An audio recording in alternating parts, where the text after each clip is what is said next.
Hello, good morning, and welcome to another episode of Black Mental Health Matters. I am your host, Rose Gold, and we have a very special guest for today. Stay tuned.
Again, thank you so much for joining us today. We are on Black Mental Health Matters, where we are discussing stigmas of Black mental health in the community and also issues that go around that. Today, I have a very, very, very special guest.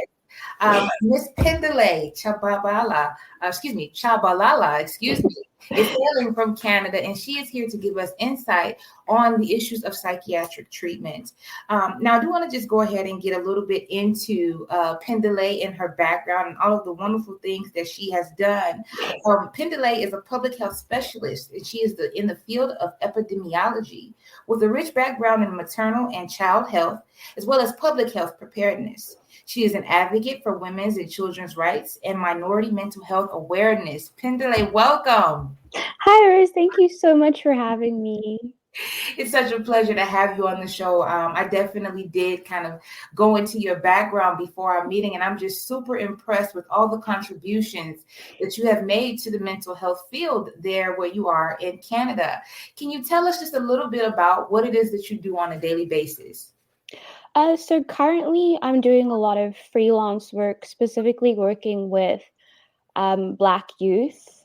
I'm sure, as you know, I live in Canada, Vancouver specifically, and it's diverse in a lot of ways, but there aren't a lot of Black bodies, specifically where I am. So I really want to focus on providing a space for Black youth, Black women, young boys as well, to be able to kind of discuss certain things that aren't really discussed in a larger setting, speaking about racial inequality and the impact that that has on individuals' mental health, seeing their parents having to go through a lot of this racial inequality and injustice and how that affects them and their ability to parent and raise children in a predominantly white environment. And I think that that is some super rewarding work. It's really great to see how engaging the Black youth here are, and just seeing the value that it has to let them know that they have a space to share their experiences and to voice concerns that they otherwise might not feel comfortable voicing. Sure, absolutely. And I'm glad that you brought that up because our topic for today is the issues of psychiatric treatment, right? And I believe that one of the issues could be or is kind of that being able to voice and having someone to reach out. But before we get into that, just a little bit more about you, just to give us kind of a firm place to build off of. What got you started into the mental health field? How did you pick that career path? So this was very personal for me. I was diagnosed with depression when I was 17, and I was born in Zimbabwe, raised in South Africa, and that is a predominantly Black environment. A lot of the people that I saw on a daily basis looked like me, sounded like me, so I was very much in an environment where I felt safe, but at the same time, there was that intense stigma around the D word. People don't talk about depression.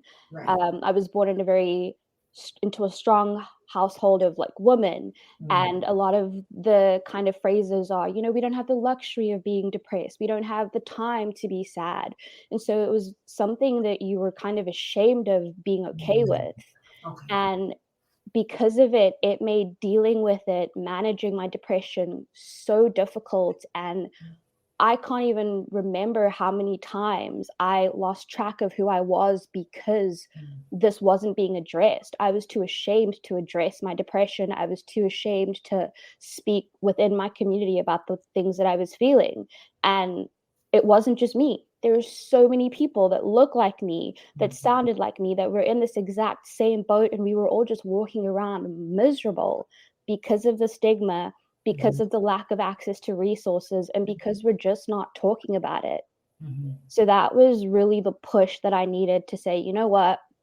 I think it's time that we get over it, we get over the shame, and we start talking about it, because if we don't, this pattern is going to continue and it's just going to keep being passed down, and we're just going to hinder ourselves in that process.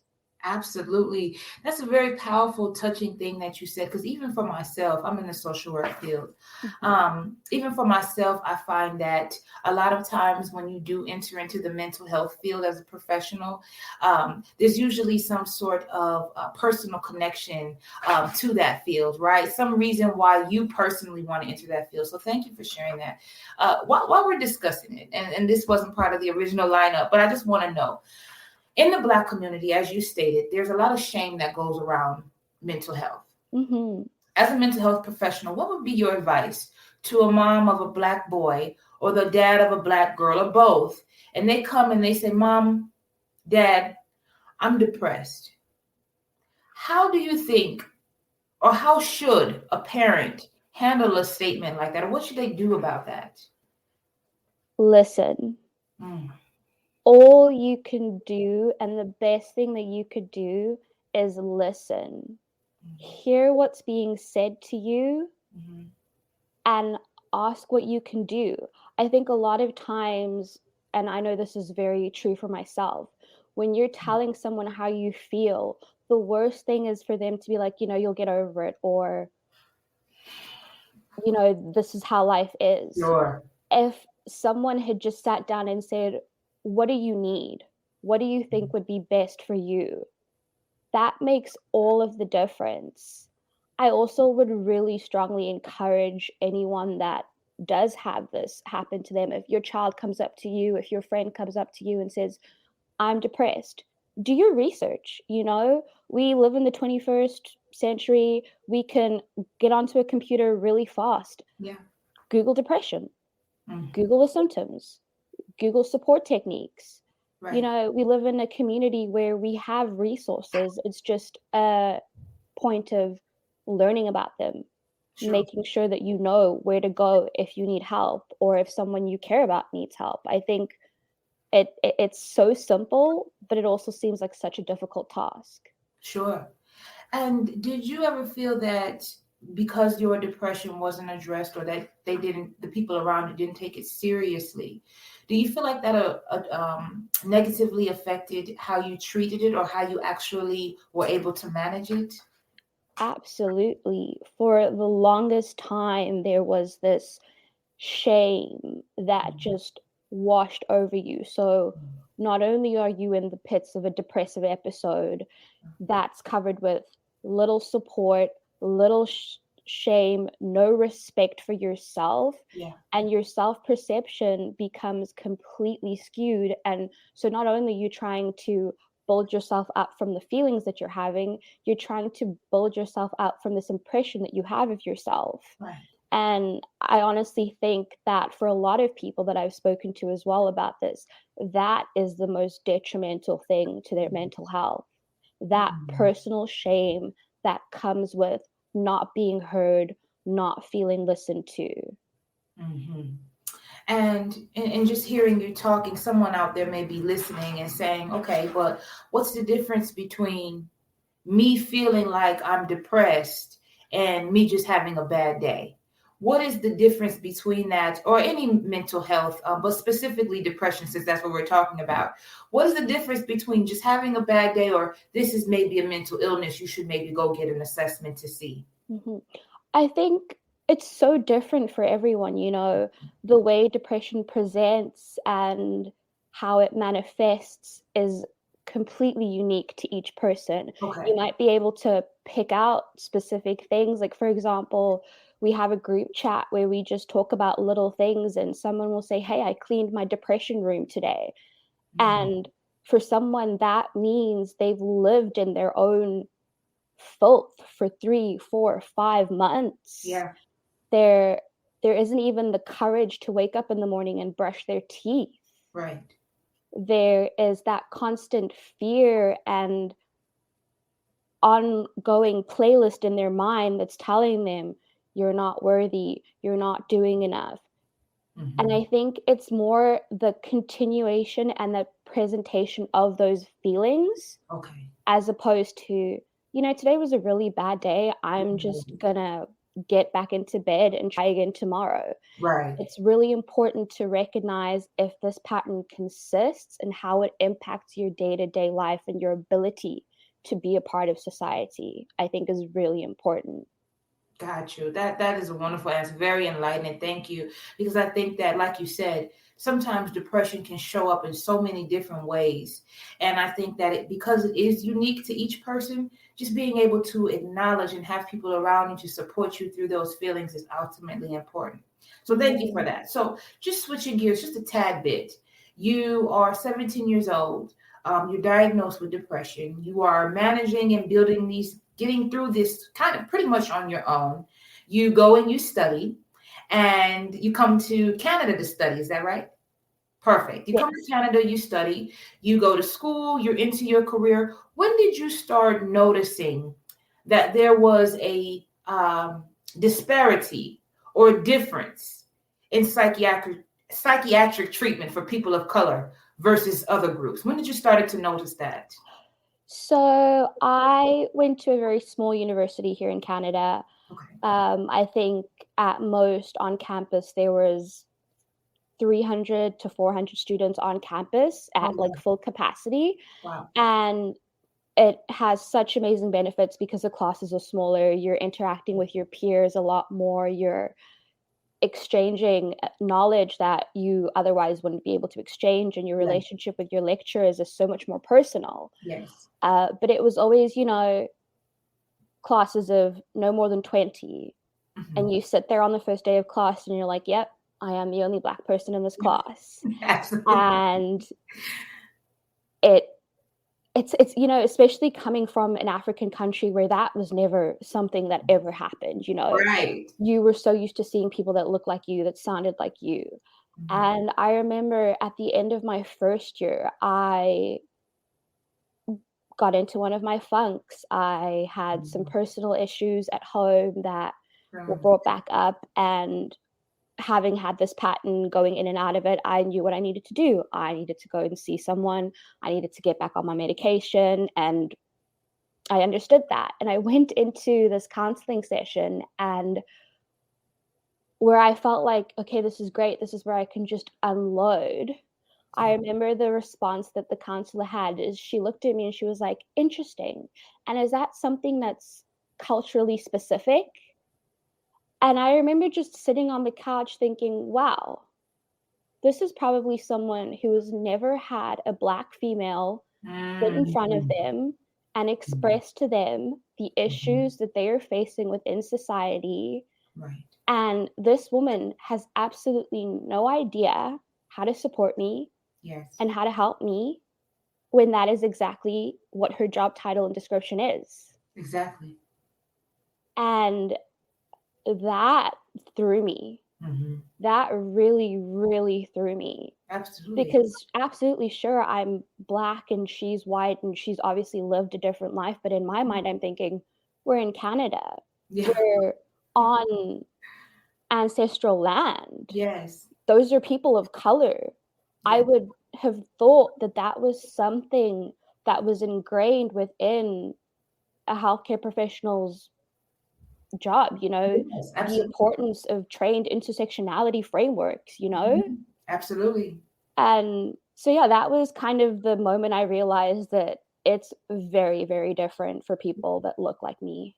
Absolutely. And just diving deeper into that experience, because I can only imagine what you felt, first to even get the courage to go in, right? To get the courage to go in and kind of bear these parts of yourself that are hard and uncomfortable, and then to get that type of response.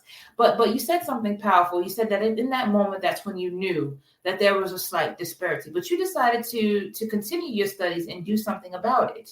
You decided to enter into the field of mental health and kind of be that advocate and catalyst for other people of color. And that's what I want to dive into as far as issues of psychiatric treatment. When you begin your career, did you start to see, as far as issues, that there was a difference now even deeper into the way that maybe Black males and Black women were treated in terms of psychiatric treatment?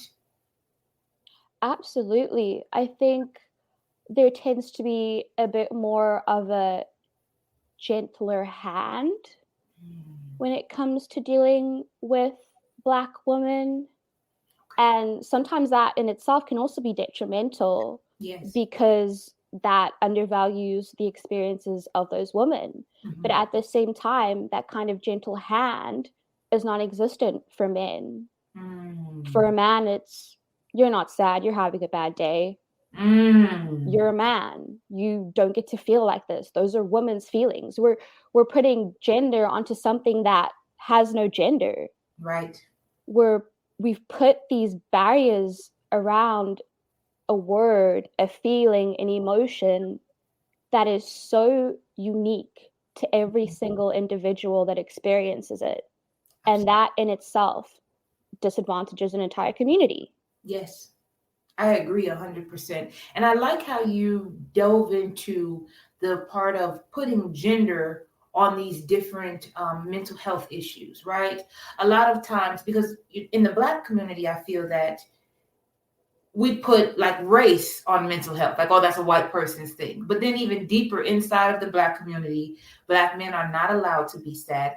They are not allowed to express themselves. And so it usually manifests itself in other ways. So as you have been working in Canada, you said that you had stated you live in a predominantly white city, or you work in a predominantly white area? Well, I guess that's a very unfair statement. Okay. Vancouver is very diverse. There are a lot of POC. However, there aren't a lot of Black POC. I understand. So it's more like different cultures of Black people, but not Black American. Well, so there are a lot of Sikh individuals in the community. Okay. There are a lot of white Canadians as well that live here. There is a very large Asian population in Vancouver, which is great because it's diverse and you get to learn a lot about different cultures that you had no experience with. But the Black community is a lot smaller than other places in Canada. Sure. It is still present. Sure, absolutely. Now, we kind of touched on it, but I just want to go a little bit deeper. When it comes to issues of psychiatric treatment, besides Black males, and then we'll go about the women and the children in just a moment, but Black males, I kind of want to stay there for a second. What are some of the issues, aside from them being told that mental health issues don't exist for them? What are the other, I guess what I would say, disparities or issues that you find in psychiatric treatment for Black men? So a lot of people that I've spoken to specifically in this regard, there's this need for sedation because for a lot of practitioners, there's that fear of the Black male body. There's that fear that this individual could be dangerous, or this individual is large, they're Black, they're strong, and we don't know how to handle that because society has told us we should be afraid of this. This is something that is unsafe. And because of that, I think that definitely impacts the way they receive care. Yes. They're not taken seriously. They're viewed more as bodies as opposed to individuals that are living with something like depression. And that as well can be absolutely devastating and can often and has often, and I've spoken to a lot of people that have been so disheartened by the experience that they've had, that they just kind of are like, you know what? I'm going to deal with this myself. I'm going to take care of my depression my own way, because the people that have been put into the place to take care of me, to provide me with the care that I deserve, haven't been trained, haven't been taught how to practice mental health in an intersectional and interpersonal way. Absolutely. And for those issues, what are some things as a practicing mental health professional, in terms of the way that you see Black men being treated in the psychiatric world? What do you feel? And you can just give me two. What do you feel are two solutions that could pivot in your area, or maybe even across the entire globe, the way that Black males are treated in terms of psychiatric help? I think the first thing would be power dynamics. Recognizing that everyone is on a different level. And we hate to say this, we all want to preach about equality and equity, but we live in a society where the body that you are in and the body that is presented to society is how you are treated and how you are judged. Period.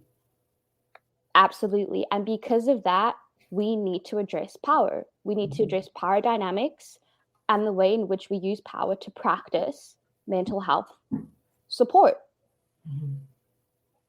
I also think trauma and our approach to trauma-based care is vital. Tell me more about that.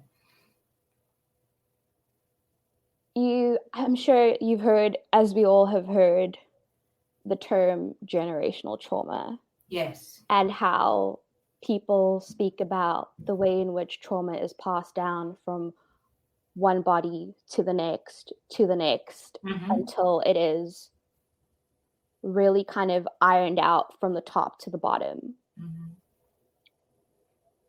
The issue is, how do you combat something that you have no experience in? And that's where training comes in. Right. And that's where I'm going to once again use the word intersectionality. Yes. That is the key, in my opinion, to improving the support that Black bodies receive when it comes to mental health. Intersectional training of our healthcare workers is crucial. Absolutely. And it's something that we don't talk about enough. It's something that we don't push for enough. And until we do, we are going to continue to be disadvantaged. Regardless of where we seek our help from, we are going to continue to get bottom of the barrel, low tier support until that is something that becomes a top focus when it comes to training healthcare professionals. I agree. And you know what? I think that you made a very valid point in regards to training. I think that, cultural awareness is extremely important when you are evaluating or working with anyone. But I don't think that, like you had stated earlier, everything is culture-based, right? Mental health is not a culture thing. That is a human thing. And I think that really that training is a vital piece. I do want to say, I do want to ask you, kind of going into the other direction with the other groups that I have mentioned before, the women and children. Do you find that when women in your line of work, right? Do you find that when Black women go in for help or when they are treated, do you find that they are perceived as angry a lot? And then if so, what are your thoughts on that? So there are two words that are very triggering for me when it comes to mental health and Black women, or just healthcare in general and Black women. And that is strong and angry. Because those two words, in my opinion, once again, destroy any type of healthcare that a Black woman is going to get. Agree.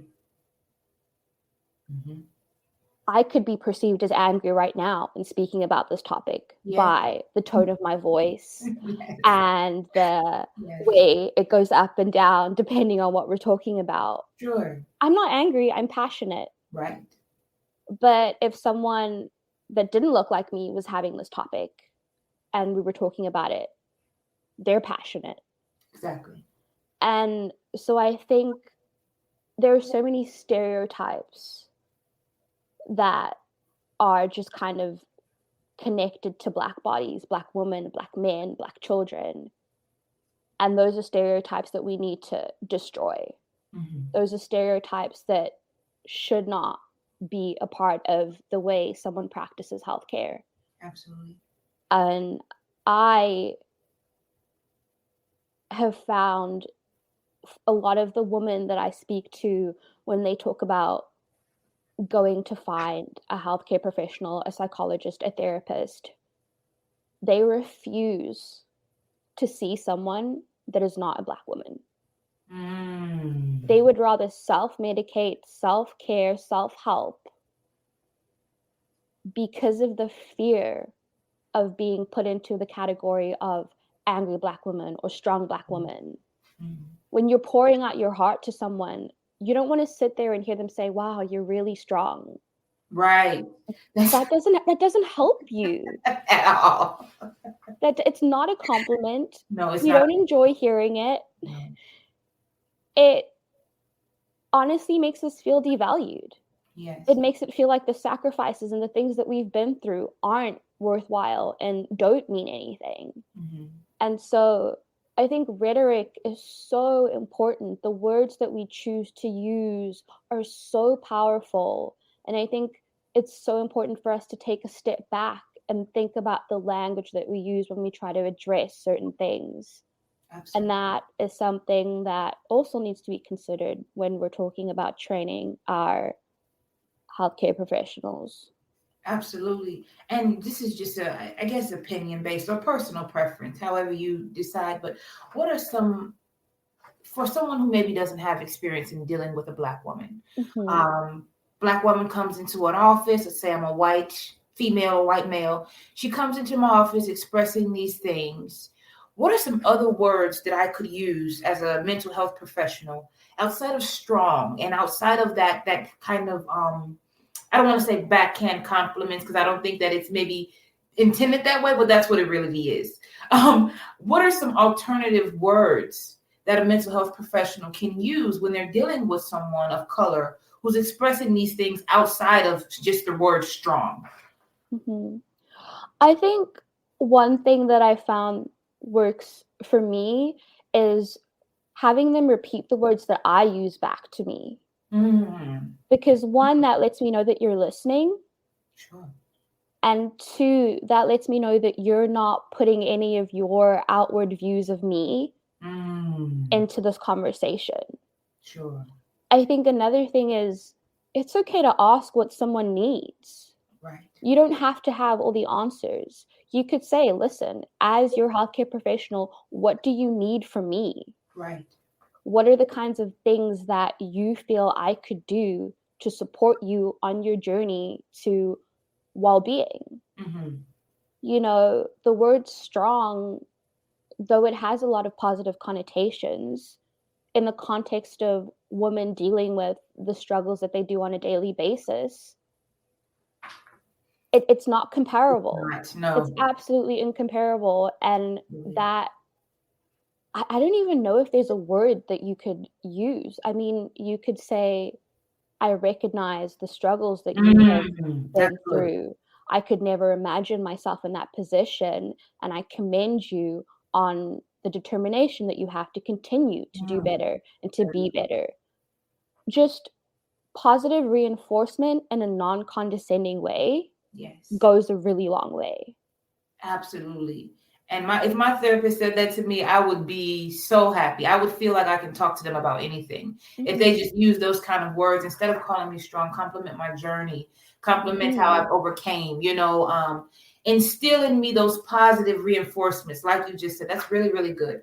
And I know that we're more so talking about issues of psychiatric treatment, but I still am interested in this Black family dynamic in terms of issues of psychiatric treatment. So I want to ask you, do you see a lot, and I'll just tell you this, in my community, a lot of single mothers, which I think is just part of the generational journey that we are in the process of breaking, because up to today, I did read recently, the American Psychiatric Association put out some numbers, I think it was in 2020, that for the first time in a long time, they're actually seeing a dip or a decrease in Black single mothers, which is a good thing, right?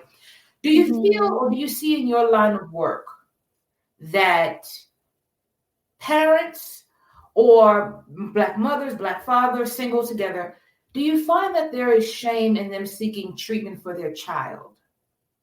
Absolutely. Because for them, it's viewed as a failure, an inability to have provided enough for your child so that they wouldn't feel those emotions. They wouldn't exhibit those signs of depression. And it's so important to have that conversation within those communities to say, this is so far beyond what it is that you provide. I mean, I absolutely believe that circumstances do play into a diagnosis, but at the same time, I mean, it can make your depression better or worse. Right. But at the same time, it's so important to let parents know that that's not a failure. Right. If anything, pat yourself on the back if your child is comfortable enough to sit down with you and say, Mom, Dad, I think I have depression, or I think something might be wrong. That shows you that they trust you enough to confide in you something so emotional, something so painful for them. So I think really reinforcing that as long as they have a strong support system that is continuously going to be behind them, it's not something to be ashamed of. It's not a failure. It's just another thing in life. Absolutely. It's another stage in life that you as a parent can help your child through in whatever way that you can. But your stance on this is that there should not be shame. You should not feel like you failed. You shouldn't internalize it as the parent that this is something that's your fault. Absolutely. I like that. Do you feel that parents, and this is kind of a biased question because I don't have children, so I want to ask you, do you feel that parents can contribute to the mental illness of their child? And if so, how so? That's a difficult question. I will say yes. Okay. And I will say the environment in the home is very, very, especially at a young age, if you're a child or a teen that is diagnosed with depression, your at-home environment plays a huge role in how your depression manifests. A supportive environment that looks to help you better ways to deal with your depression, obviously, will help you. Absolutely. And I'll speak from a personal point of view. When I was diagnosed, after that kind of diagnosis and getting my medication from the pharmacy, that was it. The discussion was over. It was never a conversation that was had in-house. And because of that, so many other things fell through. I felt like I wasn't being heard. I felt like I wasn't being seen in my own home. My ability to recognize that, oh, this is just a depressive state was not there. I just felt like that was going to be who I was for the rest of my life. Medication as well. Right.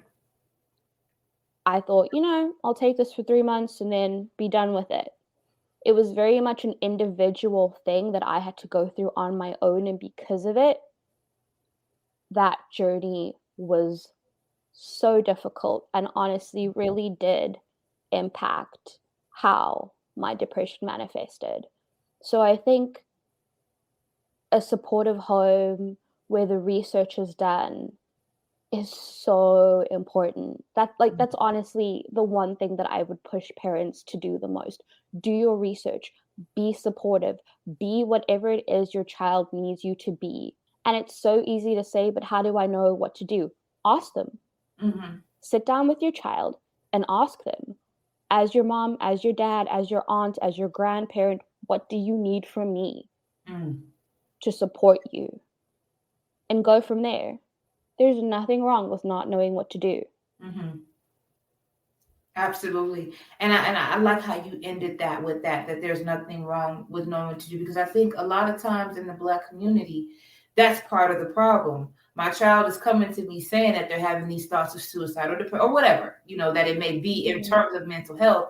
What do I as a parent do? A lot of times what Black parents will do is just tell you to go to church, or they'll say, pray about it, and things like that. But I personally, as a believer, I believe that in addition to that we also have professionals here that are trained, that God also made, that can that can help your child. So just kind of dousing into that. Most Black people, in terms of just the generational trauma that we were talking about, are living in survival mode in terms of just trying to break away from what they were raised in. That's what it is in my community. A lot of survival mode. I'm just trying to not be what I've seen, right? How do you think, in terms of psychiatric issues of treatment, right?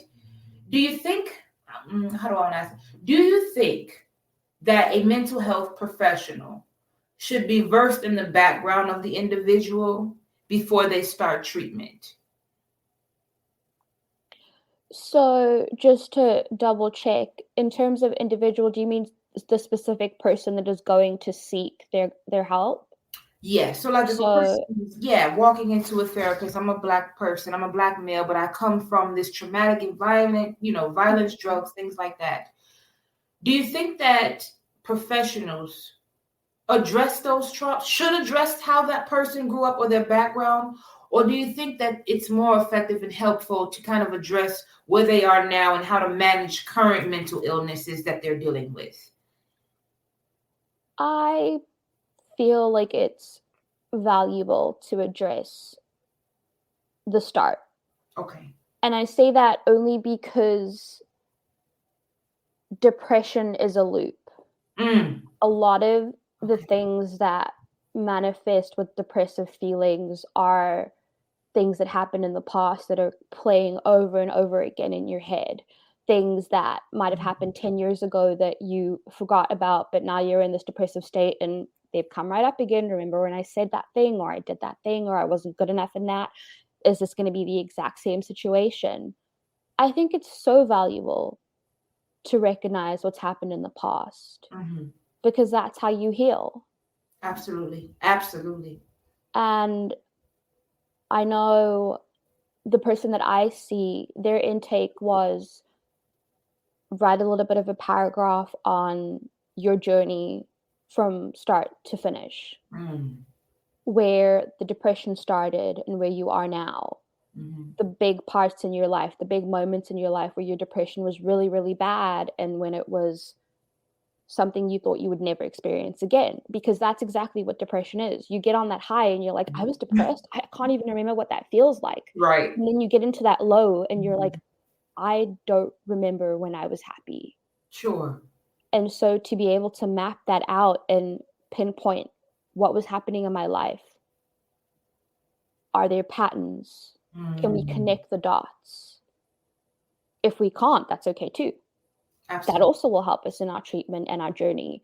So absolutely, I think it's really valuable to have at least a brief understanding of that person's lived experience and background. Right. Because that gives you a bit of insight into what kind of treatment they might need. Absolutely. Thank you for that, because I think that a lot of times it can be tempting to just kind of, and even for the individual, not just the professional, I think a lot of times it can be tempting to just go from where you are right now rather than dealing with or attacking kind of what led up to this, what led up to, not necessarily what led up to the depression, but what led up to who you are now and how you are dealing with it. You know what I mean? Absolutely. Very, very important. I did just want to kind of pivot just a little bit, and I don't want to take too much up of your time, but these are facts that I can't let you go without asking you about. I can't let you leave me without asking you. What are your thoughts connecting issues of psychiatric treatment to the criminal system? How does that funnel? How do issues of psychiatric treatment funnel individuals into the criminal system, when maybe they should have just gotten treatment or mental help, or maybe mental health is what made them do the crime or whatever? How do you see those two, the criminal world and the issues of psychiatric treatment, kind of intersecting in your line of work? So I think something that really stands out to me is how even, and we're in 2022, I was about to say we're in 2021, but even in 2022, there are, just an example, I was in the liquor store down the street from where I live with my roommate, and from the moment I stepped foot into the store, I was followed the entire way through. At the liquor store? At the liquor store, whilst I was picking my bottles, making our monthly run, follow. And I could see my roommate, who is or physically presents as a white male, in the corner, keeping an eye on me and this individual that was following me. Yeah. And I thought, in my mind, I was like, if I was stealing, how would that have played out? What would that have situation looked like? Exactly. And I talk to a lot of parents who have kids that act out. Yeah. And they do things because sometimes there's that kind of risky behavior that comes with dealing with mental health. Yes. A lot of people do certain things just to feel something. Stealing is a big part of behavior that comes within the mental health sphere, because it's that act of rebellion that makes you feel something that you haven't felt in a very long time, any kind of emotion. Yes. And so I think that kind of training needs to be present, not just in the people that we call our healthcare professionals, people in the social service industry, in the service industry, in our government service industry. I think we really need to start sitting down with specifically our youth and pinpointing, what was the reason behind this behavior? Is there something that is underlined in the actions that you've committed? I agree with that. I'm just looking here because you had said something as I was taking notes earlier, kind of in connection to that, about how kind of and this is kind of to do with the shame of that the parent feels. Where I live, if a child is convicted of a crime and they're under the age where they can be convicted, right? And it's a serious crime, or if they have been in trouble more than 3 times, the state that I live in, they automatically require or request that there's a diagnostic assessment. And for those of you who are listening, not mental health, that's just basically an assessment that professionals do to kind of determine where you are on the mental health scale, if you have, mental health illness, whatever, right? Do you think that something like that is helpful in terms of making sure that a person gets the treatment they need versus get the jail sentence that they need? Absolutely. I think I would go farther to say that I think that that's something that a lot of schools should really be more persistent on. We talk about lack of resources and lack of access to resources. The school system is where your child spends a large amount of their time out of the home. Yes. If those services were implemented in our schools, they're accessible, they're free, and they cover a large base of healthcare that is needed, I think we would be living in a completely different society. So to hear that that's something that they do, I think is phenomenal. I would hope that that was something that is done in most places, but the reality is it's not, because the resources just aren't there. But I really do think that we tend to glance over the fact that mental health plays a huge part in a lot of the behavior that we as individuals manifest in our daily lives. And until we recognize that and accept that, we're going to be stuck in this loop. Yes. Of talking about Black mental health mattering. We know it matters. Why does it matter? We're telling you why it matters. So let's do something about it. Let's put these systems in place. Absolutely. You know? Absolutely. Phindile, I just want to say that you have enlightened me. You have transformed the way that I think and talk about mental health, and I'm sure that the audience feels the same. I will definitely have your information, so if people want to connect with you in the show notes. I appreciate you so much for taking the time to come out and explain from the perspective of a mental health professional how these different issues of psychiatric treatment, not only how they are affecting our community, but also how they can be fixed. I appreciate you, and I look forward to speaking to you soon. Black mental health matters. Do not forget about it. Thank you all. Have a wonderful day. Thank you so much, Rose. Thank you so much for tuning in to Heartbreak Hill Podcast. Our mission here is to use multimedia channels to break generational curses in our thought process.